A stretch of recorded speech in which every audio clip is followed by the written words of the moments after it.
संपूर्ण गाव त्याला चोर म्हणत होतं.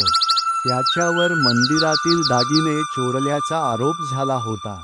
पण तो रडत रडत एकच गोष्ट सांगत होता, मी निरपराध आहे.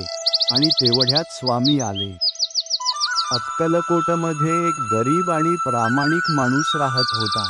तो रोज कष्ट करून आपल्या कुटुंबाचा सांभाळ करायचा. एक दिवस मंदिरातील काही मौल्यवान वस्तू गायब झाल्या. संपूर्ण गावात खळबळ उडाली. लोक शोध घेऊ लागले. अचानक संशय त्या गरीब माणसावर गेला.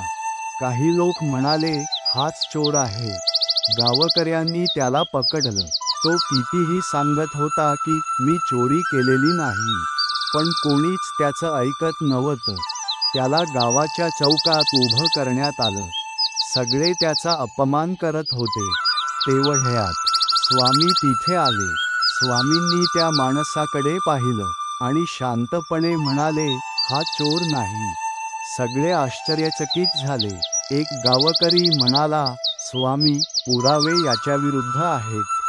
स्वामी हसले आणि अचानक गर्दीत उभ्या असलेल्या दुसऱ्या व्यक्तीकडे बोट दाखवत म्हणाले, खरा चोर तिथे उभा आहे. हे ऐकताच त्या माणसाच्या चेहऱ्याचा रंग उडाला. तो घाबरला आणि काही क्षणातच स्वामींच्या चरणी होऊन रडू लागला. स्वामी, मला माफ करा. चोरी मीच केली होती. संपूर्ण गाव स्तब्ध झालं.